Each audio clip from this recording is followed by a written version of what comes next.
जय गुरुदेव।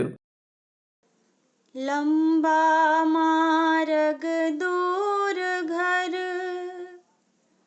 बिकट पंथ बहुमार।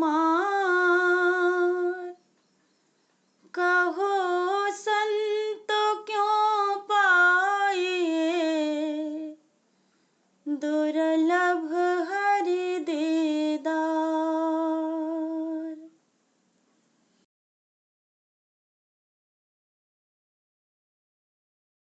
नर तुम नाहक धूम मचाए, नर तुम नाहक धूम मचाए। नर तुम नाहक धूम मचाए। नर तुम नाहक धूम मचाए। करियस मान छुयो नहीं काहूँ, करियस मान छुयो नहीं काहूँ।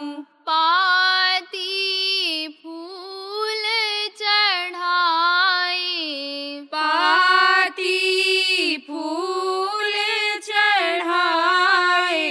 मूर्ति से दुनिया फल मांगे, मूर्ति से दुनिया फल मांगे। अपने हाथ बनाए, अपने हाथ बनाए। नर तुम नाहक धूम मचाए। नर तुम नाहक धूम मचाए।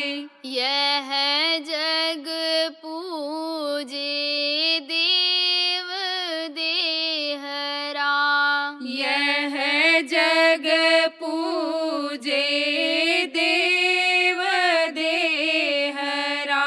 तीरथ वर्त नहाए, तीरथ वर्त नहाए। चलत फिरत में थकित भयो सब, चलत फिरत में थकित भयो सब। यह दुख कहाँ समाए, यह दुख कहाँ समाए। नर तुम नाहक धूम मचाए। नर तुम नाहक धूम मचाए। झूठी काया झूठी माया, झूठी काया झूठी माया। झूठे झूठ लखाए, झूठे झूठ लखाए। बाझिन गाय दूध ना दे हैं, बाझिन गाय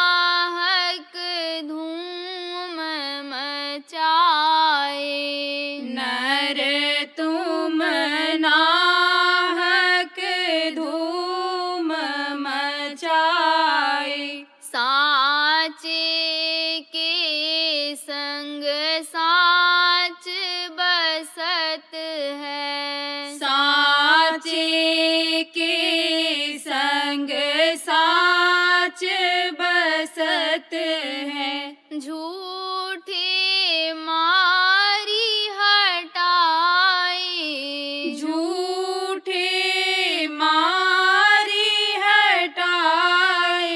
जय गुरुदेव कहे जहाँ साच है, जय गुरुदेव कहे जहाँ साच है। सहजे दर्शन पाए, सहजे दर्शन पाए। नर तुम नाहक धूम मचाए, नर तुम नाहक धूम मचाए। जय गुरुदेव, जय गुरुदेव।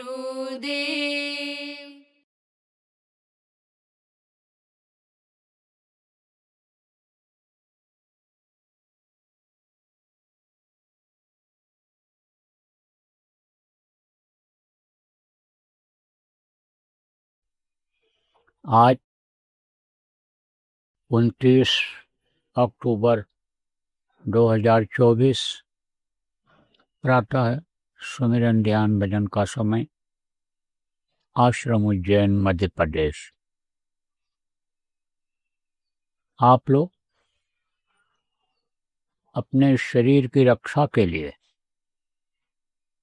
जो भी वतन बनाए हो, घर बनाए हो, वहाँ से जब चले और रास्ते में रहे, तब आपने ये महसूस किया होगा कि हम सफ़र में हैं, हम कहीं जा रहे हैं, और समय का आपने ध्यान रखा। रेल से आए, बस से आए, अपनी गाड़ी से आए, तो समय का आपने ध्यान रखा कि समय से हमको रेल पर बैठना है, बस पर बैठना है। समय से नहीं पहुंचेंगे तो रेलगाड़ी चली जाएगी। समय का ध्यान रखा, समय से आप यहाँ पहुँचे। जो भी सेवादार पहले सेवा के लिए आए हो, आपको जिम्मेदार लोगों ने कहा होगा कितने तारीख तक आप पहुँच जाओ, तो आपने समय का ध्यान रखा और सफ़र करके आए। ऐसे प्रेमियों, ये जिंदगी का सफ़र है। जिंदगी का सफ़र क्या मतलब? समय जैसे आपका लगा घर से आने में, ऐसे जीवन का यह समय लग रहा है। कुछ समय के लिए यह मनुष्य शरीर उसने दिया, समय श्वास निश्चित कर दिया है, कितने श्वास तुमको खर्चा करना है, और यह समय जब तुम्हारा पूरा हो जाएगा तब तुमको ये शरीर छोड़ना पड़ेगा। जिस तरह से आपने अपने घर से चलने से पहले समय का ध्यान रखा कि समय से हमको बस स्टैंड पहुंचना है, समय से हमको रेलगाड़ी के स्टेशन पर पहुंचना है, समय का ध्यान रखा, समय से यहाँ पहुंचना है, ऐसे जीवन के जीने के समय को हमको आपको याद रखना है। कुछ ज़रूरी चीज़ें ऐसी होती हैं कि जो याद कर ली जाती हैं, जैसे भोजन करने का है, पानी पेशाब का है, यह याद किया जाता है कि हमको इसको करना है। नहाना धोना जैसे याद आता है, काम में व्यस्त रहते हो इसके बावजूद भी आपको याद रहता है। उसी तरह से यह याद रखना है कि हमारे जीवन का जीने का एक एक क्षण, एक एक समय निकलता चला जा रहा है, और हम किस काम के लिए इस दुनिया संसार में भेजे गए, किस काम के लिए हमारी ये जीवात्मा इस शरीर के अंदर बंद की गई, इसको याद रखने की ज़रूरत है। इसी को भूलना नहीं है। जिसको भूल जा रहे हो, लोग भूल जा रहे हैं, उसी को याद रखने की जरूरत है। देखो प्रेम, उसने ये मनुष्य शरीर दे दिया कि जाओ, एक बार तुमको मौका देते हैं, इसको साफ सुथरा रखना, गंदा मत करना। मैंने जो ये मसाले से तैयार किया है, माँ के पेट में 9 महीने में तुमको, तुम्हारा हाथ पैर आँख कान उंगली बाल और ये जितने भी अंग हैं, इनको मैंने ठीक से तैयार करा दिया है। अपनी धार फेंक करके अपने मसाले के द्वारा तैयार करा दिया है। इसको तुम काटना तोड़ना फोड़ना मत, काटने तोड़ने फोड़ने से बचना। इसकी सर सफाई करते रहना कि जिससे इसमें कोई चर्म रोग न हो जाए, अन्य तरह का कोई रोग न हो जाए। और अंदर की भी सफाई करते रहना। पाप और पुण्य मैंने दोनों बना दिया है। पाप से बचना, न समझ में आवे तो वहाँ पर महात्मा तुमको मिलेंगे, उनके पास चले जाना, समझ लेना, लेकिन अपना काम तुम बना लेना। जिसलिए तुम इस मनुष्य शरीर को मांग रहे हो, वो काम अपना पूरा कर लेना। और अगर उसको पूरा नहीं करोगे तो ये जो 5 तत्वों से शरीर हम तुम्हारा तैयार कराए हैं, ये तत्व अपने अपने भंडार में मिल जाएंगे और ये शरीर तुम्हारा बिखर जाएगा। देखो प्रेमियों, हर चीज की हिदायत मिल जाती है, तो यहाँ तो बार बार कोई चीज समझाना पड़ता है, तब समझ में आता है। और तो भी भूल जाते हो आप, क्योंकि ये भूल और भ्रम का पर्दा ऐसा काल माया ने फैला दिया है। लेकिन यही काल जो यहाँ भूल और भ्रम का पर्दा डाल दिया है, जिससे भूल जाते हो, वही काल माँ के पेट में मदद करता है। वही दयाल भी है। और उसके आज्ञा का उल्लंघन करो, वो जो कहता है चाहता है उसको न कर पाओ, जो मौका दिया है, तो वही काल रूप तिनकर में भ्राता, जो जस कीन सो तस फल चाखा। आप ये समझो कि वो फिर उसी तरह का फल देने का भी विधान बना दिया है। तो समझा दिया, कहा इसको साफ सुथरा रखना और अपना काम बनाना। और अगर नहीं तो जो समय तुमको दिया गया है, जैसे पूरा होगा, कहीं भी रहोगे, चाहे खेत में रहो, चाहे बिजनेस व्यापार में रहो, चाहे नौकरी में रहो, चाहे घर का कोई काम रोटी पानी बनाते रहो, तुमको इसको खाली करना पड़ेगा। अब खाली कैसे होता है? ये जीवात्मा जब खिंचती है, नीचे से ऊपर की तरफ जाती है, जो इस शरीर के पैर के अंगूठे के अगले हिस्से तक अपना प्रभाव जताए हुए है, उधर से जब सिमटाव करती है, तो यही तत्व जो इस शरीर को बनाए हैं और चला रहे हैं, ये तत्व सब खत्म हो जाते हैं। आप ये समझो कि जल जल में मिल जाता है, पृथ्वी पृथ्वी में मिल जाती है, और आप समझो वायु वायु में मिल जाता है, आकाश तत्व आकाश में विलीन हो जाता मिल जाता है। तो इस शरीर में सड़न गलन बदबू आ जाती है, ये बिखर जाता है। तभी तो जानकारों ने कहा, तन बिन से जैसे जल ओरा, जो जम जाल करत है जोरा। तन बिन से, तन किसको कहते हैं? इस शरीर को। यह बिनस जाता है। यही जो चिकनी चिकनी ये चमड़ी है, यह फैल जाती है। यह समझो कि खून पानी हो जाता है। यही हड्डी अपना काम करना बंद कर देती है, इसकी ताकत खत्म हो जाती है, और इसी हड्डी से यह मांस जो चिपका हुआ है, यह अलग हो जाता है। यही शरीर, सुंदर सुडोल शरीर, यानी समझो कैसा लगने लगता है? घृणित लगने लगता है। घृणित किसको कहते हैं? जिसको देख करके घृणा हो जाए। यानी जो यानी बिखरा हुआ है शरीर, उसको देख करके और उधर देखने की इच्छा न हो, वहाँ रुकने की इच्छा न हो। जो सुंदर सुडौल शरीर जिसमें यानी समझो कि खुशबू हो, वही बदबू जैसा मालूम पड़ने लगती है। मुर्दा के ऊपर आप कितना भी सुगंधित इत्र लगा दो, फुलेल लगा दो, कुछ भी लगा दो, चंदन लगा दो, इतना खुशबूदार होता है, लेकिन बदबू शरीर की जाती नहीं है।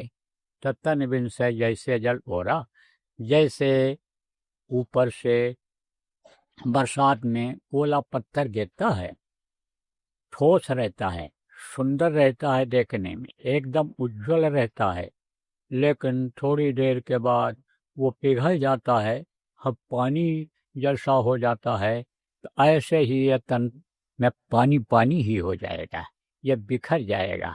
और जग जंजाल कर थे जोरा, वो तो काल जिसको कहा गया, यानी यमराज कौन है?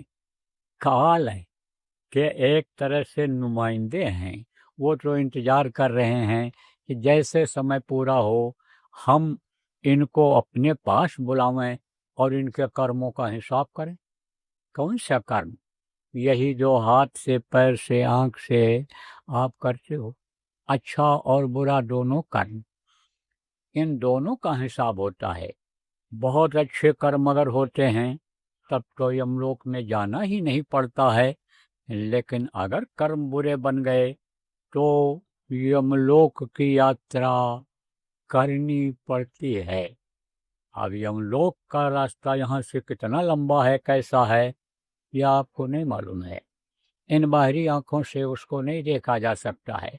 वो ओट में है। ओट किसको कहते हैं कि बीच में जब चीज़ें आ जाती हैं तो ओट हो जाता है। जैसे मान लो आपको यहाँ से मुंबई जाना है, तो मुंबई है, लेकिन मुंबई के बीच में बहुत सी चीज़ें आ गईं और इन बाहरी आंखों से देखने की क्षमता यानी कम होती है, कुछ ही दूर तक इससे दिखाई पड़ता है, तो वो चीज़ें जो आ जाती हैं बीच में, उसकी वजह से दूर का दिखाई भी नहीं पड़ता। तो अब आप ये समझो कि इन आँखों से वो देखा नहीं जा सकता है रास्ता कैसा है, बहुत ही बीहड़ रास्ता है। और आप ये समझो कि यहाँ से यानी 10,000 योजन ऊपर में वो है यमलोक। 1000 योजन की तो उनकी चार दीवारी है, सोने की बनी हुई। योजन किसको कहते हैं? देखो, कोस होता है, पहले कोस चलता था, फिर ये मील फर्लांग आया और उसके बाद 1 किलोमीटर आ गया। नाप ये बदलता रहता है। 4 कोस का आप ये समझो कि 1 योजन होता है। 1 कोस यानी आप ये समझो कि 2 मील का होता है, और आप ये समझो 5 किलोमीटर का यानी 2 मील होता है। तो इस तरह से यानी इसकी नाप होती है, तो बहुत दूर है। अब वो यात्रा में यानी सफ़र उसके हिसाब से करना पड़ता है। किसके हिसाब से करना पड़ता है? कि जो इस शरीर को खाली कराता है। कहा ना कि कहा ना अबला कर सके, कहा ना सिंधु समाए, कहा ना पावक जल सके, काल का ही ना खाए। कहा काल अपने को नहीं खा सकता है और बाकी काल सबको खाता है। योगी जति सती सन्यासी सबे काल बस होए। जितने भी ये योगी जति सन्यासी, ये जो सब हैं, ये सब काल के देश में रहे हैं। हम आप भी काल के देश में रहें, लेकिन हम आप काल के वश में नहीं हैं। क्यों? क्योंकि हमको आपको प्रेमियों गुरु महाराज मिल गए, समर्थ गुरु मिल गए। वो वक्त से हमने आपने उनको खोज लिया था, वो हमको आपको मिल गए। अब इस शरीर के भी रक्षक वही हैं और आत्मा के भी रक्षक वही हैं। काल के हाथ में जो डोर थी किसकी? जीवात्मा की। उन्होंने अपने हाथ में जब ले लिया तो अब इसके मालिक वो हो गए, इसके रक्षक वो हो गए। चले तो गए इस दुनिया संसार से, निर्धाम अपने चले गए, लेकिन वहीं से संभाल करते रहते हैं। नीचे जो गुरुओं का स्थान रहा है, समर्थ गुरु जहाँ तक त्रिकुटी तक आते रहते हैं, वहाँ तक आकर के संभाल करते रहते हैं। तो हमारी आपकी डोर तो उनके हाथ में है, लेकिन बाकी जो डोर है वो काल के हाथ में है। तो कभी सभी काल के वश में एक बार आते हैं। और काल का नुमाइंदा कौन है? नुमाइंदा किसको कहते हैं? कर्मचारी कह दो। काल के कर्मचारी हैं, काल के अधिकारी हैं। आप ये समझो कौन है? यह यमराज हैं। मोटे तौर से आपको समझाऊं कि जैसे देश होता है, जैसे ये भारत देश ही समझ लो, यह भारत देश है। अब इसको चलाने वाले कौन हैं? इसके मालिक एक तरह से प्रधानमंत्री, राष्ट्रपति, ये जो ऊंचा पद है, प्रधानमंत्री का पद होता है ऊंचा, तो वो हैं। लेकिन उन्होंने देखो ये मुख्यमंत्री बना दिया है। मुख्यमंत्री ने किसको बना दिया? आप ये समझो मुख्यमंत्री के अधिकार में ये जो कलेक्टर होते हैं ये लोग आते हैं। कलेक्टर के अधिकार में कौन होते हैं? तहसीलदार होते हैं, उनके अधिकार में कर्मचारी होते हैं। जैसे ये सिस्टम बना हुआ है, ऐसे काल भगवान ने भी अपना सिस्टम बना रखा है। देखो जैसे यहाँ न्यायाधीश होते हैं, न्याय करते हैं। कोई भी अपराध करता है, पकड़ा जाता है, तो जो पुलिस वाले हैं कहाँ ले जाते हैं? पेश करते हैं, जिनको मजिस्ट्रेट कहते हो। और मजिस्ट्रेट फिर वारंट बना देता है और फिर उनको जेल भेज दिया जाता है। ऐसी सजा यहाँ की जैसे है, इसी तरह का विधान ऊपर का भी है। तो यमराज का लोक बड़ा ही खराब लोक है। आप ये समझो कि रास्ते में न तो कोई बावली है, और न कोई पोखरा है, और न कोई छाया है कि जहाँ इस जीव को आराम मिले। यमराज के दूतों के ऊपर निर्भर करता है, किसी को जल्दी ले आवें, देर में पहुँचावें, वो तो उनके ऊपर होता है। अब मान लो समय लग गया वहाँ पहुँचने में, ले जाने में, तो जीव ये बेहाल हो जाता है। चलते चलते खाने को नहीं मिलता, प्यासा रहता है।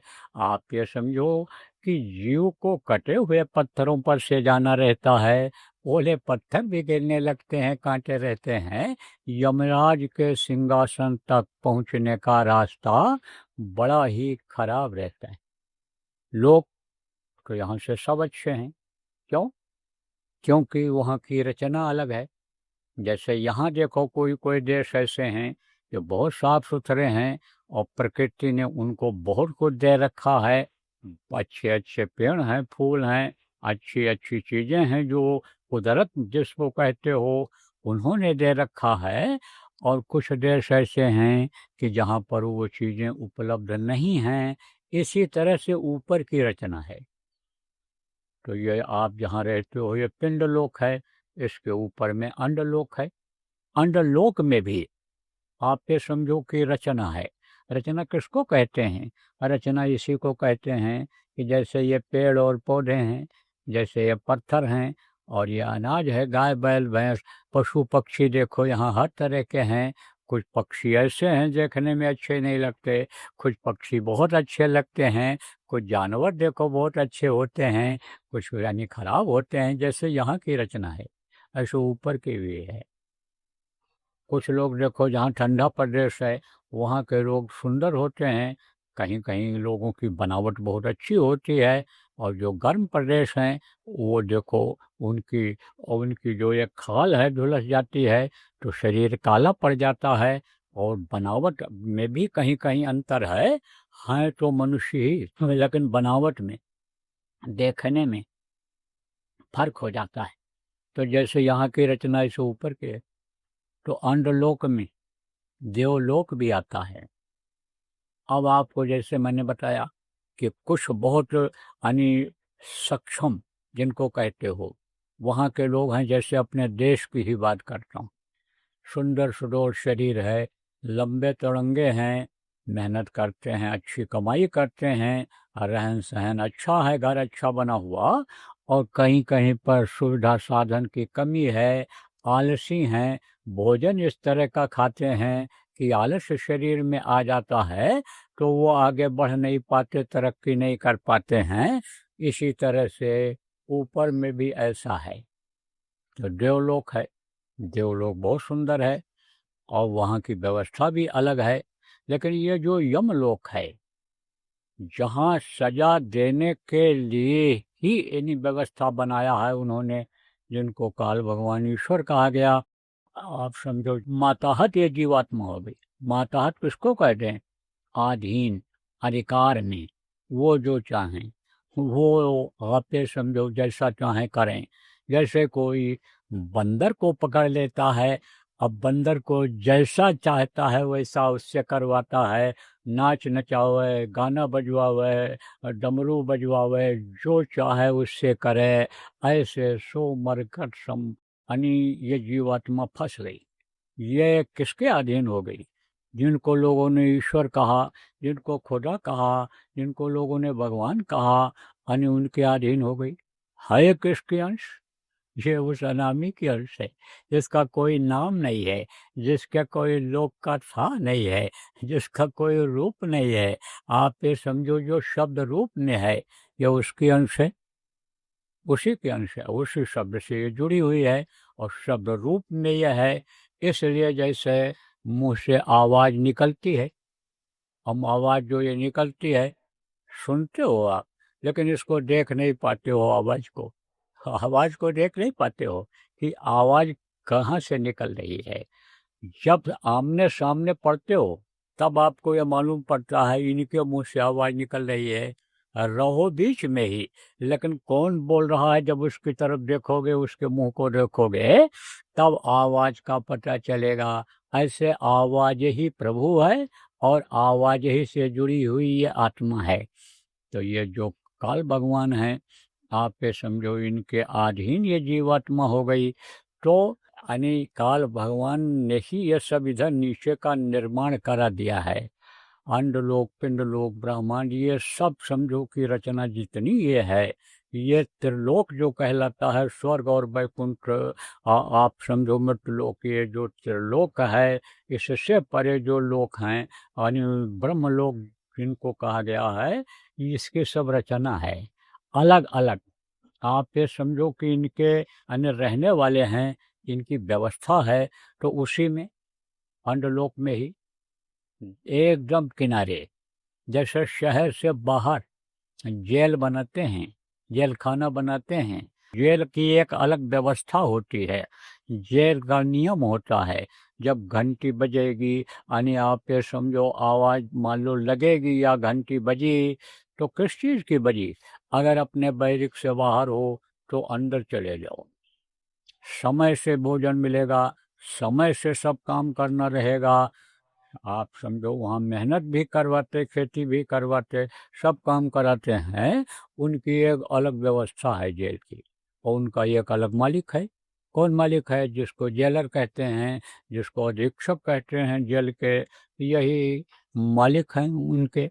और यही अपनी व्यवस्था को वहाँ जेल की संभालते हैं, चलाते हैं, जो वहाँ रहते हैं उनसे कराते हैं।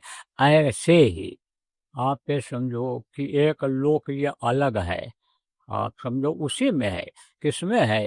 अंडलोक में ही है, लेकिन ये अलग है। तो उसके मालिक कौन है? जग यम जाल करत है जोरा, समझा?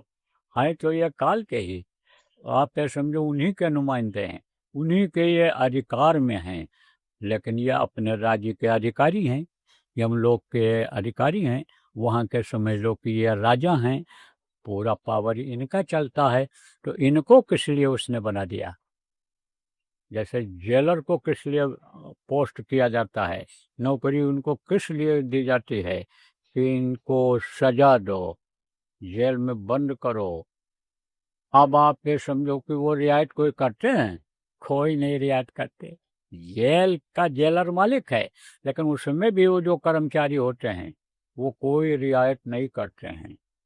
यहाँ मान लो कुछ शोर सिपारिश चल जाए और कुछ सेटिंग हो जाए, आदमी को दया आ जाए किसी के ऊपर, रो रहा है, चिल्ला रहा हो, पैर पकड़ रहा हो, तो यहाँ उसको जो पावर है उसमें रियायत कर सकता है। लेकिन यहाँ के नियम और वहाँ के नियम में अंतर है, वो कोई भी रियायत नहीं करते हैं। कौन नहीं रियायत करता है? वही जो यमराज के दूत होते हैं। कितना भी कोई रोवे, कितना भी कोई चिल्लाए, लेकिन वो छोड़ते हैं? जब खाली कराने के लिए आते हैं, कोई कितना भी गिड़गिड़ाए, रोवे, चिल्लाए, लेकिन छोड़ते नहीं हैं और उसी हिसाब से सजा देते हैं।